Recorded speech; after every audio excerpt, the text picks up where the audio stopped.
నమస్తే, welcome to real story. ఇంట్లో దుష్ట శక్తులు భూత సమస్యలు ఉన్నాయా అని పలకరించాడు. మీకు గాని మీ వాళ్లకు గాని ఒంట్లో సుస్థి చేసిందా అని వాకపు చేశాడు. కష్టాలు నష్టాలు అష్ట దరిద్రాలను తొలగించేస్తానని నమ్మించాడు.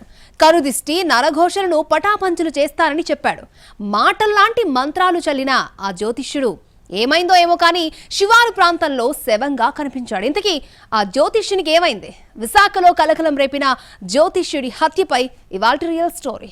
నోటితో మంత్రం, నొసిటితో కుతంత్రమా? క్షుద్ర పూజల్లో కుట్రకోణమా? నరబలినా? ఓ స్త్రీకి బలయ్యాడా? జ్యోతిష్యుడి మరణంపై ఎందుకింత మిస్టరీ? విశాఖ తీరంలో అసలేం జరిగింది? విశాఖపట్నం నగర శివార్లో కొన్ని రోజుల క్రితం ఓ జ్యోతిష్యుడి హత్య వెలుగులోకొచ్చింది. అత్యంత దారుణంగా ఘటనాస్థలం కనిపించింది. మొండెం ఒక చోట, కాళ్లు చేతులు మరోచోట, సగం సగం కాలిన శరీర భాగాలతో ఆ ప్రాంతమంతా బీతావహ వాతావరణాన్ని తలపించింది. జ్యోతిష్యుడిని ఎవరు చంపారు? ఎందుకు చంపారు? నరబలి జరిగిందా? వ్యక్తిగత కక్షల? వివాహేతర సంబంధమా? మాట పెరిగి ఆవేశంతో హత్య చేశారా? అసలేం జరిగింది అంటూ అంతటా చర్చ జరిగింది. జ్యోతిష్యుడు కావడంతో నరబలి జరిగిందన్న అనుమానమే అందరి మదిలోనూ ప్రతిధ్వనించింది. అయితే మృతుడి కుటుంబ సభ్యులు మాత్రం మరో వాదన వినిపించారు. బయట ఇంకో ప్రచారం ఉంది. దీనికి తోడు విచారణ జరిగే కొద్దీ బయటపడిన ఒక్కో అంశము పోలీసులకే సవాల్ విసిరింది. మొత్తం ఇన్వెస్టిగేషన్ యాంగిల్ నే మార్చేలా చేసింది. నిందితులను అరెస్ట్ చేసి జైలుకు పంపించిన హత్యకు కారణమేంటి? హత్య జరిగిన రోజు ఏం జరిగిందన్న విషయాలపై రోజుకో వాదన బయటకొచ్చింది. ఇతని పేరు మోతి అప్పనదొర. ఇతనే ఆ జ్యోతిష్యుడు. చనిపోయింది ఇతనే. చంపింది వీళ్లే, చిన్నారావు, మౌనిక. అప్పన్నదొరను వీళ్ళెందుకు చంపారు? అంత దారుణంగా ఎందుకు హత్య చేశారు? అప్పన్నదొరతో వీరికి లింకేంటి? పెందుర్తి బీసీ కాలనీకి చెందిన జ్యోతిష్యుడు మోతి అప్పన్నదొర ఊరూరా తిరిగి అందరి జాతకాలు చెప్పడమే ఇతని పని.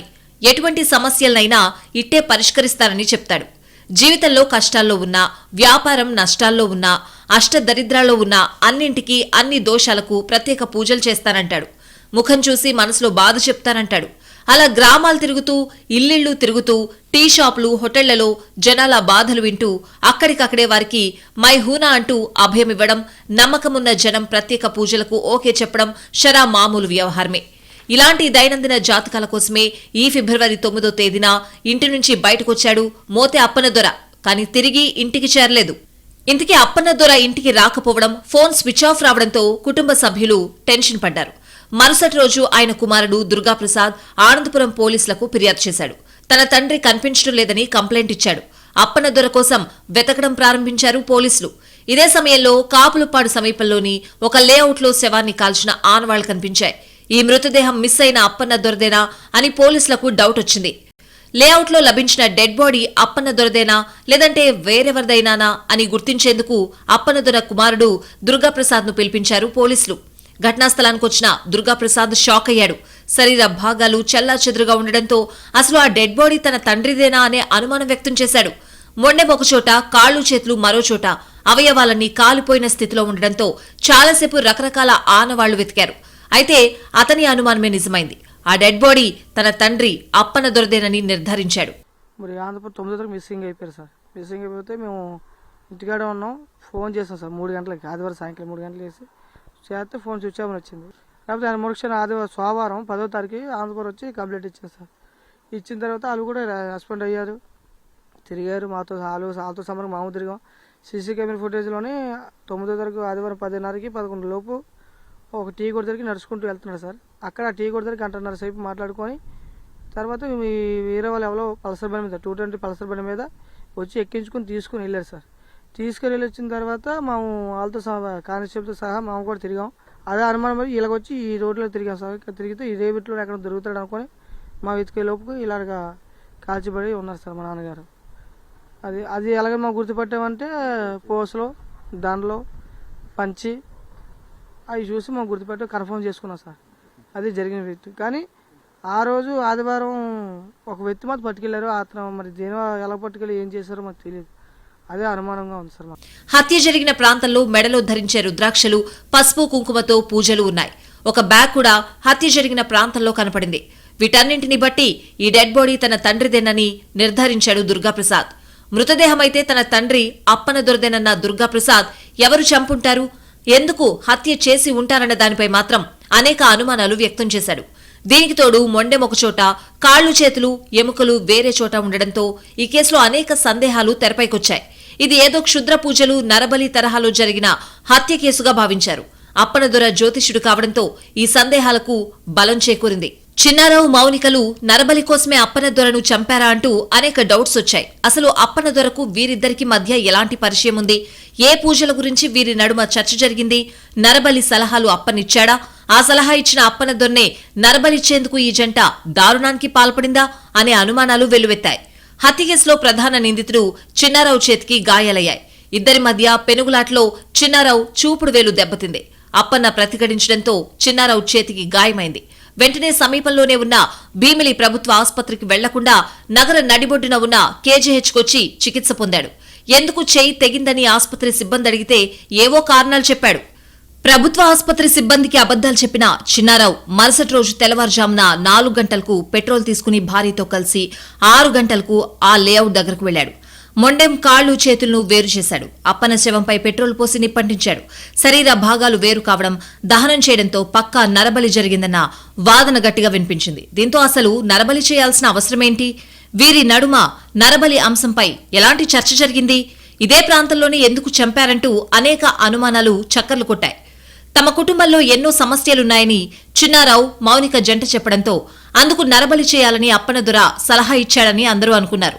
అయితే నరబలి చేయాలని ఒకవేళ అప్పనదొర సలహా ఇస్తే మరి ఆ సలహా ఇచ్చిన అప్పన్ననే ఎందుకు చంపారన్నది ప్రశ్న. పూజలు చేయాల్సిన అప్పన్నదొరనే హత్య చేస్తారా అనే డౌట్ కూడా వినిపించింది. దీంతో నరబలి కాకపోతే మరేంటన్నది మిస్టరీని తలపించింది. ఈ సస్పెన్స్ కు తెరదించుతూ మరో సంచలన విషయం బయటపడింది. ఆ కోణంలో విచారించిన పోలీసులు స్టన్ అయ్యే స్టోరీని వెలుగులోకి తెచ్చారు. కానీ బలిచ్చింది అందుకు కాదని విచారణలో తేలింది. ఇంతకీ ఆస్ట్రాలజర్ అప్పన్నదొర హత్య వెనుక ఉన్న ఆ అసలు రీజన్ ఏంటి? మోతి అప్పన్నదొరకు జ్యోతిష్యమే జీవితం, అదే జీవనోపాధి. కోయ విద్యలు, పూజలు వంశపారపర్యంగా నేర్చుకున్నాడు. ఆయనకు భార్య, 4 మగ సంతానం. ఊరూరా తిరిగి పూజలు చేస్తూ వాళ్ళిచ్చిన సంభావనతో ఇంటిని పోషించేవాడు. అది కూడా ఆది మంగళవారాల్లో మాత్రమే పూజలు చేస్తాడు. భుజాన ఓ బ్యాగ్, అందులో ఆదిశక్తి దుర్గాదేవి చిత్రపటం, రుద్రాక్షలు, పసుపు కుంకుమలు, ధూపదీపాలు వంటి ఇతర సామాగ్రి ఉంటాయి. ఇంగ్లీష్ మందులకు తలొగ్గని ఎన్నో మానసిక వ్యాధులు, మనోవేదనలు పూజల ద్వారా నయం చేస్తారని చెప్తాడు. చుట్టుపక్కల గ్రామాలు, కాలనీల్లోని చాలా మంది జనం కూడా ఆయన మాటలను నమ్మారు. ఆయన పూజలపై విశ్వాసం ఉంచేవారు. ఎవరికైనా కుటుంబ సమస్యలు, వ్యక్తిగత ఇబ్బందులు ఉంటే వారికి శాంతి పూజలు చేయాలంటూ మాట కలిపేవాడు. విశాఖలోని పద్మనాభం, భీమిలి పరిసర గ్రామాల్లో ఎన్నో ఏళ్లుగా ఇలాంటి కార్యకలాపాలు చేస్తూ ఉండేవాడు. 2 నెలల కిందట ఆనందపురం ఎల్వి పాలెంలోకి ఓ భార్యాభర్తల జంట ఇంట్లో అద్దెకు దిగింది.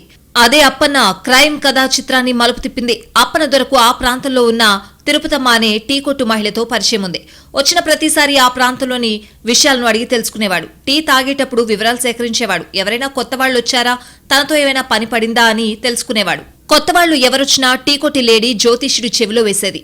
ఇక చిన్నారావు, మౌనికలు ఆ ఏరియాలోకి కొత్తగా వచ్చారు. చిన్నారావు ఉదయం బయటకు వెళ్తే రాత్రికొచ్చేవాడు. అప్పటి వరకు మౌనిక ఒక్కతే ఇంట్లో ఉండేది. కొత్త ఇల్లు కావడంతో ఒక్కతే ఉండేందుకు భయపడేది. పక్కనే టీ కొట్టు ఉండడం, అక్కడ లేడీ ఉండడంతో వచ్చి కూర్చునేది. ఆమెతో మాటలు చెప్పేది. ఆ ఇంట్లో ఉండాలంటే వణుకు పుడుతోందని చెప్పుకునేది. ఏదో టెన్షన్ గా ఉందని అనేది. అలా ఓ రోజు అటుగా వచ్చిన అప్పన్నదొర కంట్లో పడింది మౌనిక. మౌనికను అదే పనిగా పరిశీలించాడు అప్పన్నదొర. ఎవరిమే, ఎప్పుడూ ఇక్కడ చూడలేదు కదా అని విచారించాడు. టీ కొట్టు తిరుపతమ్మతో ఎవరి కొత్త ముఖమని ఆరా తీశాడు. ఈమె కొత్తగా అద్దెకు దిగింది, వాళ్ళ భర్తతో ఇక్కడే ఉంటోందని తెలిపింది. ఆమె మానసిక స్థితిగతులను కూడా అప్పన్నదొరకు వివరించింది. భయంతో వణుకుతూ ఉంటుందని వెల్లడించింది. దీంతో తనకేదో వర్కౌట్ అయ్యేలా ఉందని అప్పన్నదొర ఆలోచించాడు. పూజల పేరుతో వీలైనంత దోచుకోవచ్చని డిసైడ్ అయ్యాడు. ఇటు టీ కొట్టు లేడీ కూడా అప్పన్నదొర గురించి మౌనికకు గొప్పలు చాలని చెప్పింది. ఆయన గనక పూజలు చేస్తే తిరుగుండదని డబ్బా కొట్టింది. మీ మానసిక, శారీరక, కుటుంబ సమస్యలు మటుమాయం కావాలంటే ఆయన మంత్రాలు చదివితే చాలని నమ్మించే ప్రయత్నం చేసింది. మౌనిక కూడా నమ్మింది. ఇతనితో పూజలు చేస్తే ఫ్యామిలీ ప్రాబ్లమ్స్ అన్ని పరిష్కారం అవుతాయని భావించింది. ఇదే విషయం టీ కొట్టు తిరుపతమ్మకు చెప్పింది. ఒకసారి అప్పనతో మాట్లాడదామని తిరుపతమ్మ వివరించింది. మరుసటి వారం ఆ ప్రాంతానికి వచ్చిన అప్పన దొరకు పరిచయం చేసింది తిరుపతమ్మ. చిన్నారావు, మౌనికలు తమ కష్టాలు చెప్పుకున్నారు. మనశ్శాంతి లేదని, ఏదీ కలిసి రావడం లేదని అన్నారు. ఇలా మౌనిక, చిన్నారావులతో అప్పన దొరకు పరిచయం ఏర్పడింది. తన దగ్గర అద్భుతమైన పూజా పరిష్కారాలున్నాయని నమ్మించాడు. మూఢనమ్మకమో, అంధవిశ్వాసమో, లేదంటే నమ్మకమో అంతవరకే ఆ వ్యవహారాలు పరిమితమైతే ఎవరికీ ఎలాంటి ప్రాబ్లం ఉండేది కాదు. కానీ అప్పనదొర నోటితో మంత్రాలు చదువుతూనే మనసులో ఏవో తంత్రాలు కూడా అల్లుకున్నాడు. అదే అతిపెద్ద సమస్యగా పరిణమించింది. టీ కొట్టులో కూర్చుని, ఇంట్లో కూర్చుని మాట్లాడే కొద్దీ అప్పన్నదొర ఆలోచనలే మారిపోయాయి. వారి బ్యాక్గ్రౌండ్ అర్థమయ్యాక రకరకాల భావనలు ఆయనను చుట్టుముట్టాయి. మౌనిక భర్త చిన్నారావు ఎప్పుడు బయటకు వెళ్తాడో అప్పన్నదొరకు తెలుసు. ఎప్పుడు వస్తాడో కూడా లెక్కలు వేసుకున్నాడు. ఆల్రెడీ కుటుంబంలో రకరకాల సమస్యల పరిష్కారానికి పూజలు చేయాలని చెప్పాడు. ఇదే వంకతో తాను అనుకున్నది చేయాలనుకున్నాడు. అప్పన్నదొర పేరుకే జ్యోతిష్యుడు. ఆ సాకుతో చేసే వాటిలో కీచక పనులు లెక్కలేనన్ని. మౌనిక పగలంతా ఒంటరిగా ఉంటుందని తెలుసుకుని ఇంట్లోకి వెళ్లాడు. పూజల పేరుతో ఏవో మాటలు చెప్పాడు. అసభ్యకరంగా ఆమెను టచ్ చేశాడు. తన కోరిక తీర్చాలని బలవంత పెట్టాడు. మౌనికపై ఏకంగా లైంగిక దాడి చేశాడన్నది ఒక వర్షన్. లైంగిక దాడి చేసి మౌనికను బెదిరించాడు. భర్తకు గాని మరెవరికైనా చెబితే తన మంత్రాలు, తంత్రాలతో శపిస్తానని బెదిరించాడు. తన శక్తి సామర్థ్యాలతో మొత్తం కుటుంబాన్ని సర్వనాశనం చేస్తానని వార్నింగ్ ఇచ్చాడట. దీంతో భయపడింది మౌనిక. కానీ ఇలాగే ఊరుకుంటే పూజల పేరుతో లైంగిక దాడులు చేస్తూనే ఉంటాడని భయపడింది. ఈ విషయాన్ని తన భర్త చిన్నారావుకు చెప్పింది. దీంతో రగిలిపోయాడు చిన్నారావు. తన భార్యనే టచ్ చేస్తాడా అంటూ ఊగిపోయాడు. దీంతో ఎలాగైనా చంపి తన పగ తీర్చుకోవాలని డిసైడ్ అయ్యాడు. అందుకు పక్కా పథకం రచించాడు. భార్యతో కలిసి పకడ్బందీ మర్డర్ వ్యూహం రచించాడు. మౌనిక, చిన్నారావులు తక్కువేం కాదు. వీరికి చాలా బ్యాక్గ్రౌండ్ ఉంది. అసలు వారు ఆ ప్రాంతంలో అద్దె ఇంట్లోకి రావడానికి ప్రత్యేక కారణం ఉంది. ఇలాంటి టైంలో అప్పనదొర కనిపించడం, ఆయన వ్యవహారంతో రగిలిపోయి తమలో నిద్రపోయిన కిరాతకాన్ని బయటకు తీశారు. ఇంతకీ చిన్నారావు, మౌనికల బ్యాక్గ్రౌండ్ ఏంటి? అప్పనదొర హత్య వెనుక ఇంకేమైనా కారణాలున్నాయా? భీమిలి మండలం నేరెళ్ల వలసకు చెందిన ఊళ్ల చిన్నారావు, మౌనిక దంపతులు. ఇద్దరికి ఫస్ట్ మ్యారేజ్ కాదు, ఇదివరకే వేరువేరుగా పెళ్లిళ్లయ్యాయి. చిన్నారావుకు మొదటి భార్యతో పడకపోవడంతో మౌనికను చేసుకున్నాడు. అలాగే మౌనికకు కూడా వేరే వ్యక్తితో పెళ్లైనట్టు సమాచారం. ఇద్దరివి పక్కపక్కనే ఉన్న నేరెళ్ల వలస, గొల్లలపాలెం గ్రామాలు కావడంతో వీరిద్దరి రిలేషన్ మీద కూడా అనేక అనుమానాలున్నాయి. అసలు వీరు అధికారికంగా వివాహం చేసుకున్నారా, లేదంటే రిలేషన్లో ఉన్నారా అనేది తెలీదు. చిన్నారావు అమాయకుడేం కాదు. ఇతనిపై ఆనందపురం పోలీస్ స్టేషన్లో రౌడీ షీట్ కూడా ఉందని తెలుస్తోంది. చాలా కేసులు ఆయనపై ఉన్నాయి. ఇవన్నీ ఎవరికీ తెలియకుండా భార్యాభర్తలుగా వేరే ప్రాంతంలో అద్దె ఇంట్లోకి దిగారు. చిన్నారావు పగలు బయట ఉండడం, రాత్రి ఇంటికి రావడంతో పగలంతా ఒంటరిగా ఉండేది మౌనిక. ఇలాంటి సమయంలోనే జ్యోతిష్యుడు అప్పన్నదొరతో పరిచయమైంది. అతని లైంగిక దాడి, బ్లాక్మెయిల్తో తనలో రౌడీని బయటకు తీశాడు చిన్నారావు. అతన్ని ఇలాగే వదిలేస్తే మౌనికను చెరబడతాడని, క్షుద్ర పూజలతో తమను సర్వనాశనం చేస్తాడని భావించారు. అతన్ని చంపాల్సిందేనని డిసైడ్ అయ్యారు. ఇద్దరూ కలిసి స్కెచ్ వేశారు. నిర్మానుష్య ప్రాంతానికి తీసుకువెళ్లి ప్రాణాలు తీసి ఆనవాళ్లు దొరకకుండా చేయాలని భావించారు.